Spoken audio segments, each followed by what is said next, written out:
Hello, welcome everyone who's watching this. Hey Lyle, how's it going? Good. Mark yourself? Good. Everyone, Lyle's a good friend of mine. Super excited about this conversation. Good questions. It's gonna be fun. Lyle, tell us who you are, where you live, what do you do? Yeah, look, my name's Lyle. Currently on the other side of the planet to Mike down here in Australia. But yeah, I'm a project architect. I've been working for a firm down here in Brisbane called Sean Lockyer Architects. I've been with the guys for about 8 years now. So yeah, that's been super fun and yeah, looking forward to getting into some more questions with you. Yeah. Yeah, this was gonna be like a we had beers thing, but it's Lyle's in Brisbane, so it's like 8 in the morning. Yeah, I So also have like 12 hours of work to do today, but yeah. I mean, I know you always like your beers, but 8 in the morning is maybe pushing it a little bit. only by about half an hour. So look, maybe next time we'll tee this back a little bit. Yeah, cool. Yeah, I mean, so like I got my list of questions here, but let's go right to the beginning. When did you first get interested in architecture? What was like the moment, if there was one? I don't know if there was a moment. I think I was one of the I guess lucky few when you're kind of making your way through high school that I kind of knew quite early on that I mean I loved sketching, drawing, a lot of fantasy drawings when I was a kid. Oh yeah. Um yeah, I mean as you know my love for fantasy and genre Yeah. and gaming and all that so look, that was always a love. And it was probably in like the ninth grade, I'll probably be about 13 years old at this stage, where um, we actually did a what they called in Queensland as like a graphics course, which is Hmm. pretty much like an introduction to like all things design, Yeah. your computer modeling, your CAD drawing, um, logos, architecture, like all that type of stuff, industrial design.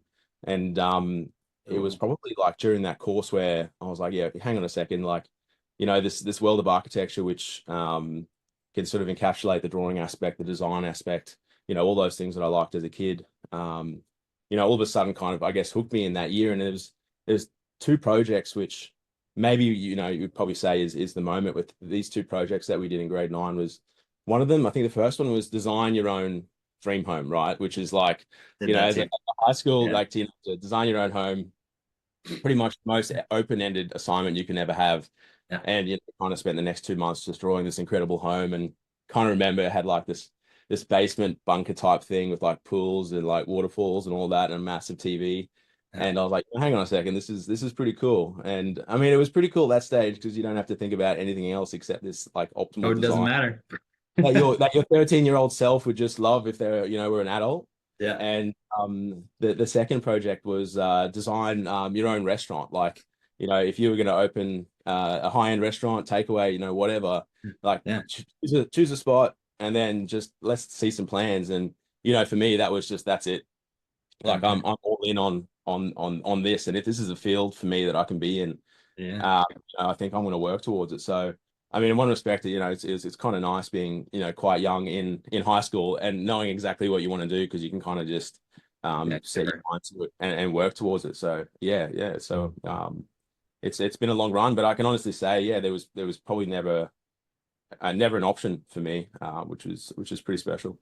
Yeah. Do you remember what your restaurant was? Yeah, well, um, so the my graphics teacher at the time, who I'm quite good friends with, he we had to kind of name it after him, and it can be kind of Okay. it had like a takeaway component, and it had like I think it was like fish and chips or something like that. So something like super simple. Yeah. Like putting a fish and chip shop on the coast in Australia is very cliche.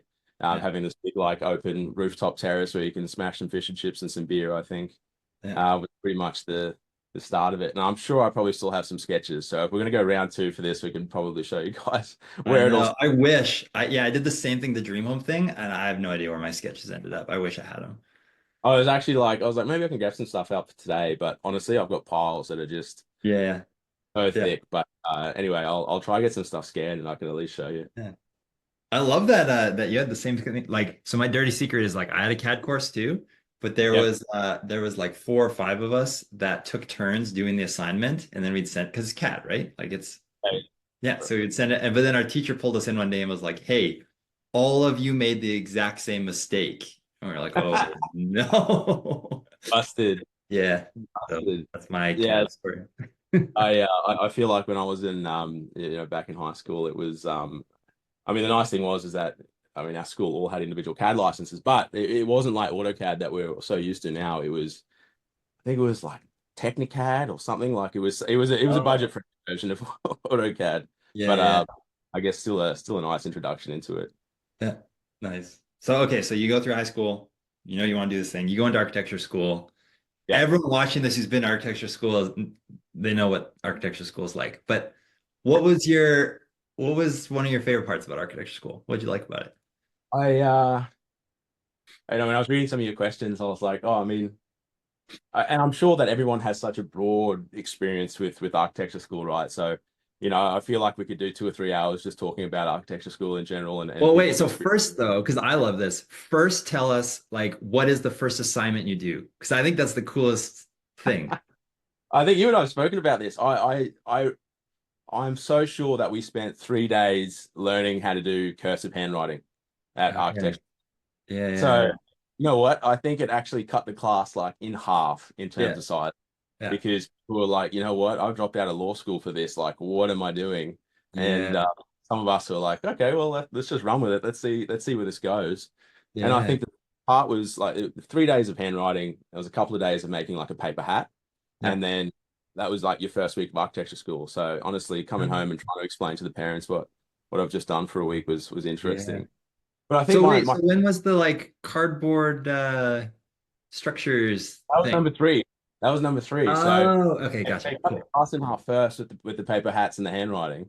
Yeah, yeah, And yeah. then, like, you know what? Okay, all you guys that have managed to make it through the first week, now we're going to make paper tents, Yeah. cardboard tents, and we had to kind of waterproof them, make up your own design, and we actually went and camped in them for 3 days. So that was pretty Love sweet. that. If you were getting a passing grade from the tent, Yeah. I remember ours. Like we kind of went out west and like overnight, like so much dew kind of settles, water moisture settles on top of these cardboard tents.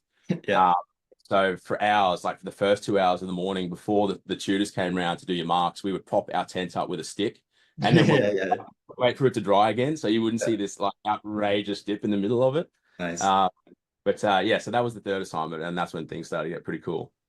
But I think my favorite part, I mean, for me in high school, deciding I wanted to do architecture, quite early, I felt like I was probably one of the only few that actually pursued a career in architecture, like in my grade. Oh, Um, yeah.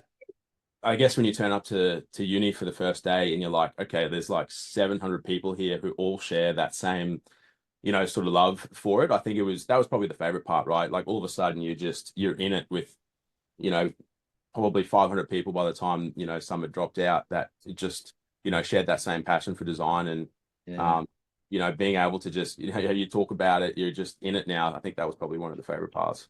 Yeah. Yeah. I totally remember that too. Growing up in Alberta, which is like a not very designery place, as you would know. Yeah, I can Um, imagine. yeah. I remember it It's being like, like, I like design. I like design.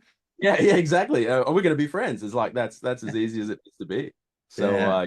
that was a pretty cool experience. Yeah. Cool. Was there any let's see. Okay. Yeah. So was there any projects or teachers or like specific things you remember that kind of shaped how you approached design through school? It's funny. I actually had to. You've met my friend Marcus, and I actually had to hit him up for an answer here, which Yeah. it was in our. It was probably apart from the handwriting and the banking of paper hats, like our first actual lecture in at uni. I couldn't remember our first year design lecturer's name, but Marcus saved the bell there. But his I remember his first lecture. I don't remember anything else about the lecture. Like I couldn't even remember the guy's name until last Yeah. night.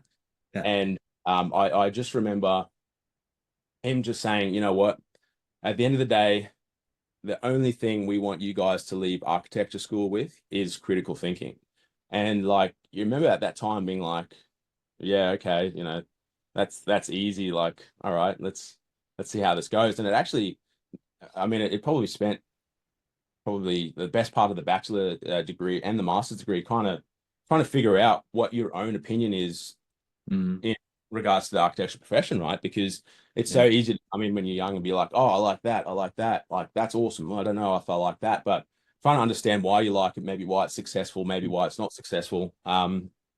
It actually it takes some time, and it takes a while for you to realize that you are allowed to have an opinion in this career choice in this profession. And even though you're in architecture school, you're allowed to voice that. And I think, it's funny that that's the one thing that's kind of stuck with me, probably the longest. And interestingly, I feel like that idea of critical thinking is probably quite applicable to life in general, So um, that lecture, I guess, is probably one of the things you could say is stuck with me the most. That's cool. Yeah, I think about that all the time, like now in software design, because it's kind of the same. I'm super thankful for my architecture school background because it's like it's the Yeah, critical thinking, but it's the also the moment somebody delivers, like people, non-designers, I think, like everybody intuitively has this sense of like, I like this, I don't like this, right? yeah, exactly. But designers are trained to do the like, well, why do I like this or why don't I like it? But it goes the other way too. Then when somebody sees your design and they're like, I hate that, Yeah. you with your training, you don't go like, oh, this is Yeah, yeah, brutal. You're like, okay, why? What don't you yeah, like specifically about it? yeah, exactly. And you know what? I think that gets you kind of it certainly is a first step in general practice. It's obviously all of this is it's receiving criticism is very rarely sort of personal when it comes to the profession. So Yeah, just being able to understand or even kind of just look through the words that someone's kind of portraying to you to go, okay, look, I can see where you're coming from, and I even agree with that. Oh yeah, you know what? That can actually add a lot to the design or where this is going. I think is super important. yeah. Except nobody says that when it's been like back-to-back all-nighters and your prof is shredding you on your final Oh project. yeah, when you've had 5 hours of sleep in 3 days, yeah, like that's Yeah, that's it's very rarely the conversation goes like that. yeah, But I guess you know what the benefit of being surrounded by other people who have also had equally, true. no, it's kind of it's funny how you guys end up communicating about stuff. You can end up Yeah, you can be very blunt with the person sitting next to you, and yeah, they shrug it off just as you would shrug it off, if it was said back to you. So yeah, that's one of the special things of architecture school, I guess. true, true, true. Okay, so you finished school. What's your first gig out of school? Ah, it's it was definitely it wasn't the dream. You want to finish school, or I mean, look, in my case, and I don't know what it was like for you, Mike, but like we had to do like a bachelor 3-year bachelor's course, Yeah. and then come back and do a master's course, so two separate courses. So my first actual job in an architecture firm was actually making like models. Like it was Okay. literally making the base Yeah. for the models. Like they didn't even trust me to make the actual house. They just Oh, asked me you to did the like context and stuff. I was making the contours, and Okay. it was a small practice in Brisbane, and Like foam core or like what material? Yeah. yeah, foam like cutting out foam board. So Yeah. which is Yeah. what I spent 3 years at uni doing, and in one respect that was pretty cool. Like it was a small office, so only there was three of us, including myself, working there, and I guess it was the first time that you'd actually got to ask questions, see what the other architects are doing in the practice, and I'm just sort of sitting there in the corner listening to some tunes and making some foam core models and getting paid for it. And it's definitely not the dream of working in a big practice and just hitting the ground running. But Yeah. for Still me, building. I was working in kind of inner city for the first time. Like I was able to go grab a coffee at lunch and Yeah. wear my favorite t-shirt to work every day. So that was pretty special. Yeah. You gotta do a t-shirt, man. I'm jealous. Got to do t-shirt, yeah. I was always like button-up shirts everywhere I worked. Yeah, yeah. Well, funnily enough, I mean, it's even to this day, it's still t-shirts most of the time. So, Yeah. I think that's when you're at the right place. Yeah. Yeah. 100%. And so you worked there for how long, I guess, and then because you've been there in Sean, right? There was no in between. Oh Or no, there was a lot of in-betweens. oh, I There didn't was, know this. Okay. yeah, no, there's a lot of in-betweens. You did some with So, Marcus, I think, but yeah, I mean, so that was the first one was making the foam core base, yeah. and actually through that architect, I had a recommendation to a builder who was looking for a student to help him out in his office, Yeah. and again, like at that stage, you're like, oh, working for a builder, that's not what I want to do. But he said, look, happy for you to keep building models, like come work with me for the other 3 days a week. And I was like, okay, cool. So I went to his office again, like a very chill office. It was me and him just most days. Yeah. And I actually ended up tendering and pricing SLA homes, which I'm now working for SLA. So Cool. Yeah, um, yeah, I kind of got to see SLA homes when they were just being first designed by Sean, and he's even at that stage were like a small team of 5 or 6 people. yeah. So I worked with the builder for about 12 months. Um, and then I actually got my first real gig at an architecture practice in the city, and that Yeah. was then followed that with it was 12 months working for mainly commercial aged care hospital Mm. design for a big practice. So Okay. um, in between the 2 degrees, when I went through in between the bachelor and the master's degree, you actually had to go out and get some work before you could then apply for your master's. Yeah, So right. I think this is a little bit we'll talk about in a sec, but yeah, I actually spent 2 years in between my degrees working at various firms, and that kind of set you up with some confidence and some knowledge to actually then go back and really get through the master's degree, which is a whole Right. other thing in itself. Yeah, yeah. Um, and only then, after I finished my master's, did I start working for SLA. So yeah, there was definitely a pre-SLA time. Okay. But it turns out that the builder that I was working for as a student or as a bachelor graduate, that builder had the close connection with SLA. So it was actually, when you're young and go, I don't want to really work for a builder, it was inevitably that builder that got And me to SLA, yeah, and and I'm now working at SLA and working closely with that builder. So it's nice. pretty. That's cool. That's super cool. Um, let's see. I might skip a couple questions. We'll do a part two because yeah, we'll come back Yeah, to it. yeah. But I want to go high level. Like, let's talk about your love of architecture, architects you respect, all that kind of stuff. So, like, what is one of your favorite projects? And then, based on your critical thinking thought you gave before, like, why do you like it? Yeah, I like again, like trying to ask an architect their favorite project, it can be super tough. And I think I just kept coming back to a house. And I remember actually showing you very early on in our friendship when you Yeah, told us asking me like what's Australian architecture like. yeah. Um, and it's actually a house done by James Stockwell. And it's called Bunkerin. Now there's a local project video on it. Very, very cool modernist concrete sort of bunker-esque house. Yeah, I looked it up. Like this thing, right? Oh yeah. Yeah, gorgeous. That's so And cool. I mean, for me, your likes and all that sort of change over your career, but early on, especially working for a high-end residential architect now, I mean, you look at this project and you go, it's all the best parts of timeless and elegance, and the way that it just kind of sits in this landscape and kind of allows itself to be part of the landscape without sort of distracting from the architecture is, I think, super, super special.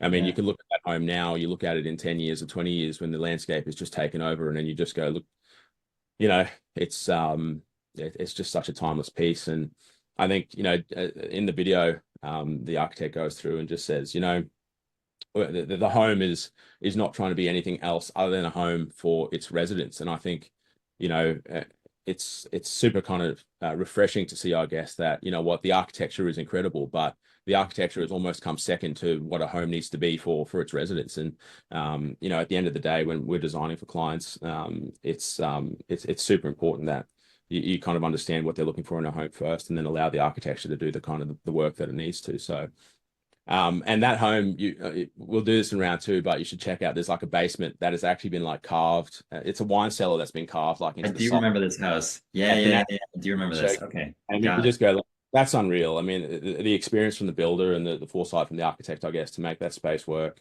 and Yeah, make it yeah. work. I think, as a new architect, when I first saw that home, I just thought, this is unreal. Yeah. Cool. So my YouTuber moment's gonna be we'll link to that local project video on this. Yeah. Um, and then my general comment is like, is it Australian architecture in general like this, or is it just like I know SLA for sure, this like timeless design thing, like super heavy solid materials that like grow over and last 200 years. Is that normal for like high-end Aussie stuff? I mean, in one respect, you go, what's normal in architecture, but Yeah, I that's think there's definitely a leaning towards sort of that in one respect the like the very essence of like openness and living indoors, outdoors, living, with these very blurred thresholds, because I guess, our climate and the weather that we get here allows for that type of living. And I think it definitely takes a certain type of client to embrace that open in out Yeah. type of design. But I mean, that's something that we've found can be, incredibly successful. And I mean, Australia in general, I mean, the quality of work and design that's just happening in the industry in Australia right now, it's unreal. I mean, you'd be hard pressed to find anywhere else in the world right now that's kind of getting the quality from like just such a broad range of architects. And Yeah. I And think, your builders, like, man. well, as you know, like, I mean, it obviously takes the architect to kind of understand and design these things, but finding builders who are just as equally as passionate about producing that outcome and Yeah. working with architects and clients to make sure that they're, it's special, relatively stress-free, and just, um, at the end of the day, um, still friends, I guess. Like, it definitely takes a special builder to be able to, and trades. I mean, trades in general, like quality here is unreal. And I know you and I have spoken about a lot of projects, and you kind of compare some trades that are kind of happening in Alberta, and you go, wow, like, your So concrete different. never have done that in Alberta, and you go, yeah, look. And it's when you do find those trades who are willing to embrace and willing to learn just as much as you and the builder are, Mm. like, you guys can pretty much, achieve anything. So yeah, it's pretty special. Yeah. So good. So good. Okay, so tell me how your love has changed. Your love of architecture. How's it changed over your career? How's it developed? Let's go pretty touchy-feely. Yeah, no, look, it's I think I messaged you the other night, and I think it's not often you get to sit down and kind of reflect on your love for architecture, and I definitely did spend a bit of time on this question. And I think for me, um there's kind of the simplest answer, I guess, actually came. I think I was like just at the gym, just in between one of my sets, and I was like, you know what, I'm pretty sure Mike's going to ask me about my love for architecture. And I mean, I actually just wrote down some notes here to kind of explain, I guess, what it is to me. But Yeah. um, I mean, for me personally, and I think I am one of the lucky few, has actually grown to love it more as I've, continued my experience in the industry. And I mean, for me, I realized that it is, all the best parts of art in itself. It is, self-reflection. It is, critical thinking, problem solving. It's kind of human interaction. It's at the end of the day, like, there's absolutely the tough days and the long days, but it can be incredibly fulfilling, Mm. seeing the end result. And a lot of the time, the end result, a lot of the time, justifies, the whole kind of Yeah. ride there. And so, and even when I was a young grad, you kind of asked about people who kind of influence your career path. And I remember one of the senior associates at the firm I worked in when I was a new graduate. We were actually talking, sitting down for coffee one day, and this is at the part of your career where you're still trying to understand and trying to figure out your position in this, wild career, wild profession. And he actually just said to me, for architects, it's way more than a job. Like, architecture, for people who love it, is a lifestyle. And you kind of really think about that at the time, and you realize it's kind of true. It's a lifestyle because it's a hobby. It is your absolute, 9 to 5, and it helps pay the bills. But in terms of getting fulfillment and enjoyment and all those other good things, architecture for me really encapsulates all that. Yeah. So yes, that's probably the long and the short answer. And I actually, I spent a bit of time traveling after my master's degree, and I was in Finland, which Finland, like, Alvar Aalto is like A legend. a I love that legend. guy. Like, Yeah. Yeah. he's literally, Good furniture too. a household name, and furniture, lighting, like everything. Yeah. And I was actually checking out one of his projects, and it was at the end they had like a bookstore, which they normally do, trying to make a bit of cash to keep the tourism and stuff open for some of his projects. And I found this book, and I'm probably going to butcher his name, Rasmus Wern, who's a Swedish architect, and he wrote this book called "What is Architecture?" And when you're a new grad, you kind of go, okay, cool, like, let's see what this guy's, opinion is of architecture. But he actually had this book has 100 questions that it poses to you for what architecture is. And number 49, the question was, what is architecture? And I found his response, which probably ties into this whole why I love architecture and how it's changed over my career. But I'll read his quote, and it says, in a world of fluid virtual values, architecture endures. The images that you, your work, your city, and your country create by building more than likely will outlive you. Like, buildings are the most important traces we leave behind as people. Old ones were here long before we arrived, and new ones will be here long after we're gone. And architecture is a collective selfie, he says. It's a status that can't be updated. And I mean, look, it's a very kind of cliched, very kind of, it's, but I mean, for me at the time, and I still look back at that as a time in my life when I was kind of, figuring this architecture thing out. I think it's a pretty, it's kind of a heartfelt kind of message as to what architecture is, and the Totally. people who I'm sure would agree with that. It's one thing you realize when you kind of, and the more you work in the industry, is that these buildings that you do have will outlive you. There's families that are going to be living in these homes for generations, and for Yeah. me, that sort of appreciation for what we actually get to do, I think, is pretty special, and that's definitely something I don't take for granted.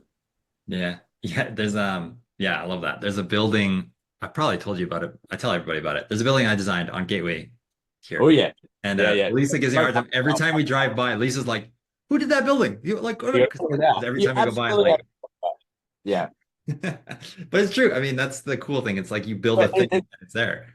yeah, totally. And only you will understand the detail and the tough days that you had, making that real, and only you at the end of the day can look at that and go, you know what, I'm actually really proud of that, and Yeah. for what I created at that stage. So Yeah. yeah, I You think should see that's how the HVAC winds through that building. Like only you'll know that, right? Only you like you told me the trying to squeeze in an aircon unit and like all that stuff.